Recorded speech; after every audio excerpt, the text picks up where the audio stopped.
이상한 세상, 참 이상한 조합에서 풀어봅니다. 전문가들의 독특한 콜라보레이션, 참 이상한 조합 시즌 2. 네, 오늘도 참 이상하고 절묘하게 잘 어울리는 두 분 모셨습니다. 잘 어울리셔야 할 것 같습니다. 백기종 전 수석경찰서 강력계 팀장 나오셨습니다. 네, 안녕하십니까. 예, 그리고 오늘은 이호선 교수가 사정상 못 나오셨는데 대신 누다심 심리학 칼럼니스트 나오셨습니다. 안녕하세요. 안녕하십니까. 누다심입니다. 네, 절묘하게 두 분 잘 어울리시길 바라겠습니다. 연예인들의 학교 폭력, 흔히 학폭이라고 하지 않습니까? 논란이 확산되고 있어요. 최근에 유명 밴드 멤버부터 걸그룹 출신 연예인까지 말이죠. 학폭에 연루됐다는 의혹이 SNS 상에서 잇따라 제기되고 있습니다. 이른바 학폭2라는 신조어까지 생겨났습니다. 오늘 참 이상한 조합에서 이 주제로 한번 다뤄보도록 하겠습니다. 의견 있으신 청취자분들께서는요. 짧은 문자 50원, 긴 문자 100원에 샵 0945, 샵 0945로 의견 주시면 저희들이 반영하도록 하죠. 백 팀장님, 먼저 그 최근에 벌어진 학폭투 논란 가운데 중심에 있는 사람이 가수 효린. 네, 그렇죠. 어떤 내용이에요? 예, 제가 이제 일선의 경험이 있기 때문에 먼저 그 말씀을 드리기 전에 이 학폭 피해자, 학교 폭력 피해자 10대 때는요, 누구의 도움도 받지 못하고 지독히도 공포스러운 어둠의 긴 터널을 혼자 걸어가는 것이다. 저는 이렇게 이제 하거든요. 네네. 이유가 있고요. 좀 이따 그건 말씀을 드리고. 예. 걸그룹 시스타 출신 그 효린 씨가 15년 전 중학교 1학년 때부터 3년간 끊임없이 이제 학폭을 당했다 하는 피해자라고 하는 주장하는 분들이 나왔어요. 근데 뭐 옷, 현금 등을 뺏기고 또 아파트 놀이터에서 폭행을 당했고 또 다른 사람은 노래방에서 마이크로 머리를 맞았다라고 네네. 하는 이런 폭로를 했는데 심지어 좀 이해하기 이제 어렵다고 들으실지 모르겠지만 실제로 있었던 사례들이 있는데 심지어 내가 때려놓고 나중에 이제 학교폭력 자치위라는 게 있습니다. 대책위원회. 이런 데서 이제 문제가 되니까 야, 너도 나 때려. 그래서 너하고 나하고 같이 때린 걸로 해. 라고 해가지고. 쌍방폭행이요. 자기가 때려놓고 이제 네네. 형식적인 그런 어떤 폭행을 당한 것처럼 때리라 그래가지고 맞기도 했다. 때리기도 했다. 이제 이런 건데 뭐 보면은 우리가 보통 빵 셔틀이라고 보통 하잖아요. 근데 뭐 삥 친다라는 그런 언어가 있어요. 아이들한테. 그러니까 뭐 예를 들어 돈을 몇천 원씩 뺏거나 몇만 원씩 가져라고 하고 그다음에 이제 가방이나 야구 점퍼 뺏고 신발이나 뭐 정말 갖고 싶은 옷 이런 걸 빌려달라 그래가지고 네네. 나중에 돌려주지 않는 형태. 전형적인 이런 학폭 피해를 당했다라고 주장하는 분들이 지금 SNS에 폭로하고 주장을 하고 있거든요. 네네. 이런 부분이 저는 이제 일선의 경험을 한 사람 쪽에서는 아, 학폭의 심각성이 미투나 비투처럼 또 벌어지는구나.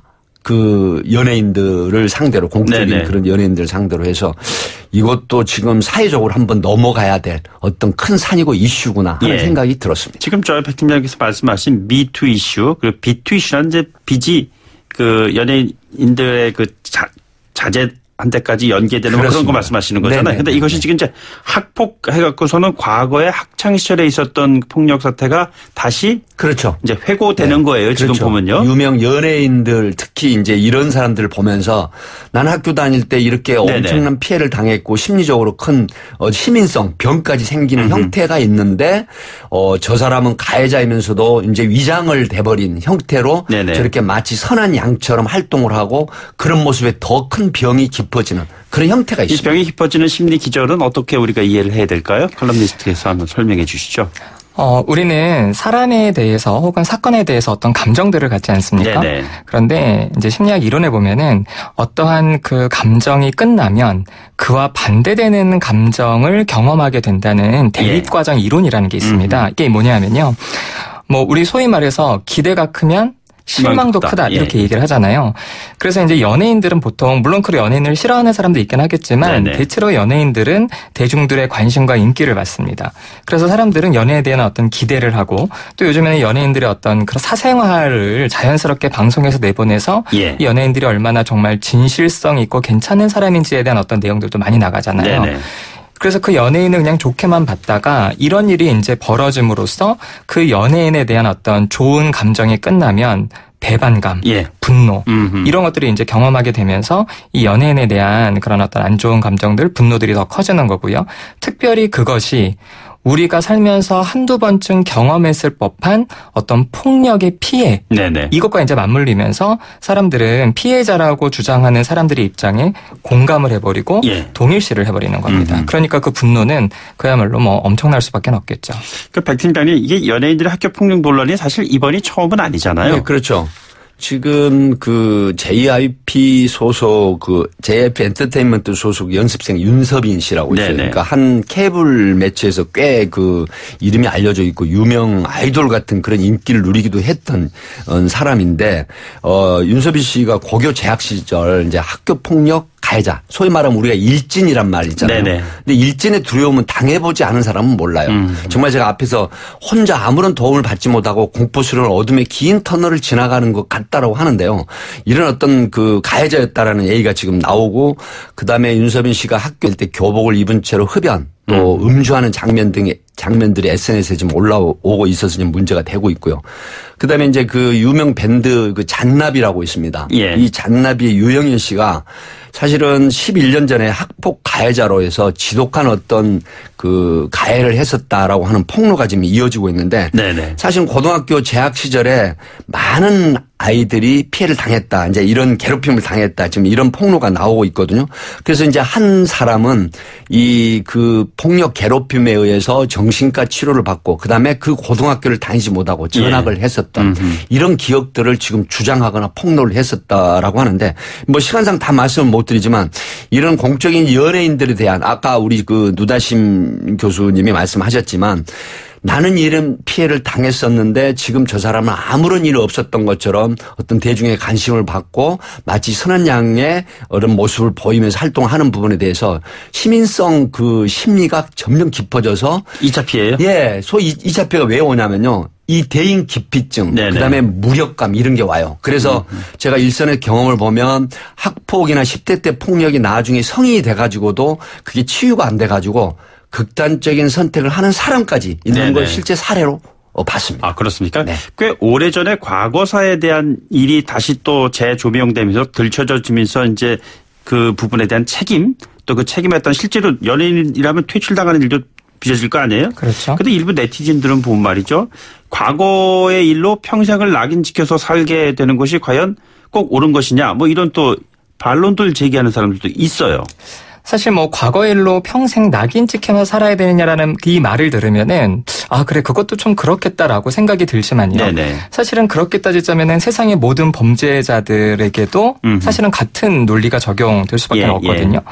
그래서 이것이 그냥 한때의 실수였냐 그게 아니라 어떤 의도가 있고 어떤 분명한 현실적인 피해를 줬느냐를 좀 따져봐서 일반인들도 그렇지만 특별히 대중적인 활동들을 하는 공인이라면 예. 그런 책임감은 저는 좀 당연히 좀 져야 되지 않나라는 네네. 생각을 합니다. 그러니까 정리될 거는 반드시 정리되고선 넘어가야 그렇죠. 된다는 말씀이세요? 네. 근데 보면은 과거에 그 안병영 교육부총리가 이런 얘기를 했어요. 학교에서의 문제가 두 가지가 있는데 하나는 학교 폭력이고 또 다른 하나는 사교육이다. 그런데 이 두 가지가 따로 떨어져 있는 것이 하나 함께 연결돼 있는 이슈다라고 얘기를 하더라고요. 공교육이 무너지면서 무너진 이 현장에서 일어나는 학교 폭력. 거기에 대한 우려를 조금 전에 백 팀장님께서 굉장히 해 주셨잖아요.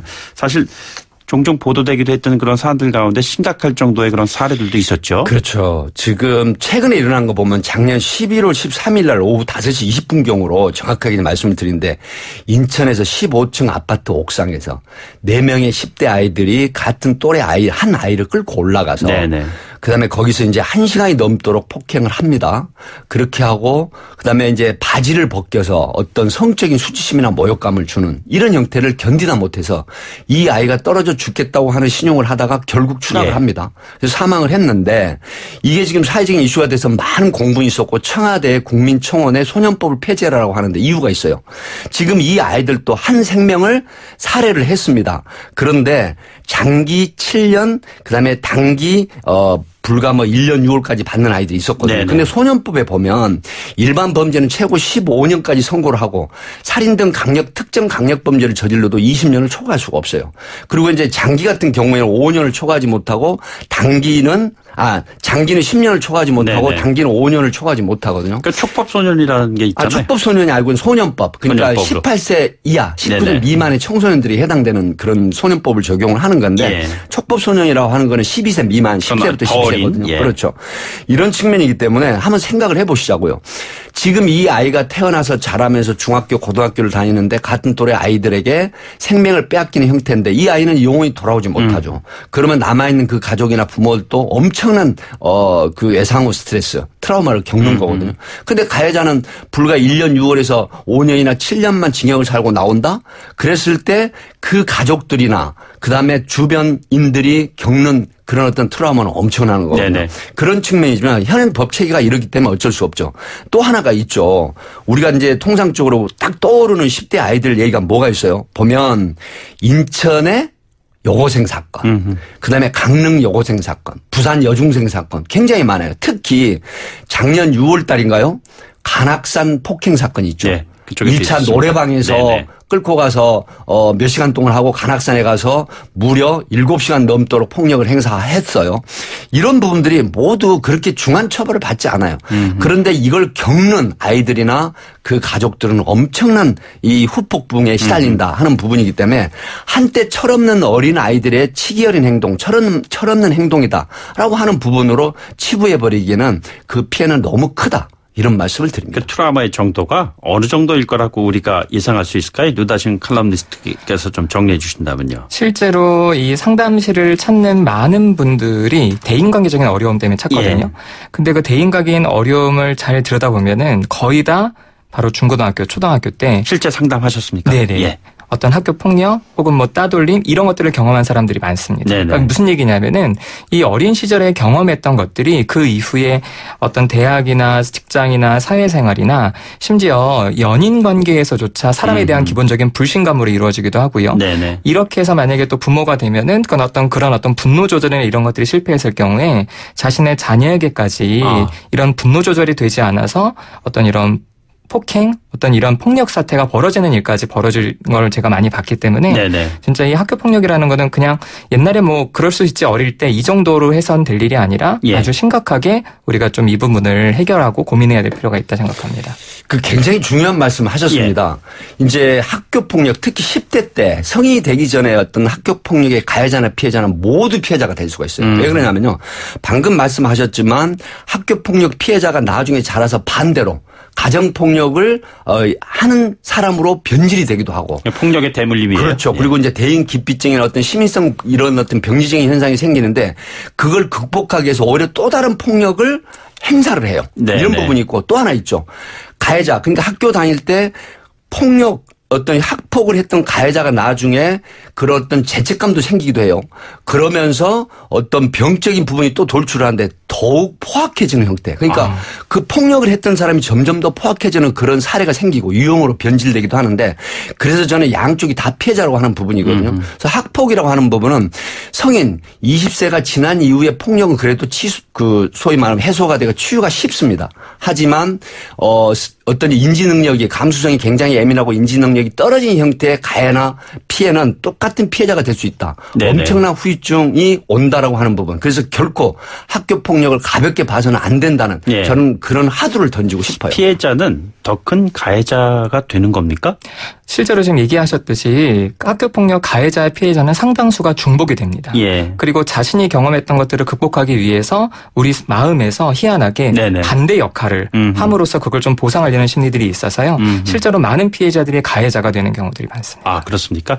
개인의 문제로 치부하지 말고 사회적인 문제 차원에서 이 문제에 대한 해법을 앞으로 어떻게 우리가 마련을 해야 될까요, 백 팀장님? 네, 이제 저는 경험칙상 학교 폭력을 절대 가볍게 봐서는 안 되거든요. 네네. 그래서 저는 이제 일본 같은 경우에는 어떤 성적의 교육을 먼저 하는 게 아니라 인성 교육을 먼저 한다고 하잖아요. 예를 들어서 뭐 교통 안전 교육이라든가 룰이나 규칙 이런 어떤 규범을 지키는 이런 교육을 먼저 한다 그래서 특히 일본 같은 경우는 교육에 이제 현존하는 그런 상당한 어떤 본보기다 하는 얘기가 있거든요. 저도 우리나라에서도 보면 아이가 태어나면 영어를 가르치고 뭔가 성적 향상부터 시키는 이런 부분들이 나중에 사회 부적응 현상으로 나타나는 사례가 있습니다. 그래서 인식의 전환 이런 교육이 필요하고요. 그다음에 이 국가나 사회, 국민, 부모, 그다음에 경찰 네네. 이런 부분들이 총체적인 대응 시스템이 정착이 돼야 나중에 이 우리 대한민국의 주인공이 되는 아이들의 어떤 인성의 향상이라든가 어떤 부적응에 대한 개선 이런 게 된다. 저는 그렇게 생각을 해요. 알겠습니다. 마지막으로 그 상처받은 청소년들에게 위안의 한 말씀 부탁드립니다. 학교 폭력이 아이들에게 그렇게 끔찍한 고통을 주는 이유 중에 하나는요. 아이들의 세상이 학교라는 생각을 스스로 하고 있기 때문에 그래요. 그래서 저는 그런 학교 폭력에 피해가 있는 청소년들이라면 반드시 도움을 요청해서 아이들이 생각하지 못했지만 다른 방법과 다른 대안, 다른 탈출구가 있다는 거를 좀 꼭 기억하고 그 상황에서 그냥 몰입돼서 고통만 받지 않고 좀 해결하는 쪽으로 갔으면 좋겠다라는 생각입니다. 알겠습니다. 백기종 전 팀장, 누다심 심리학 칼럼니스트 두 분과 함께했습니다. 두 분 고맙습니다. 네, 안녕히 계십시오.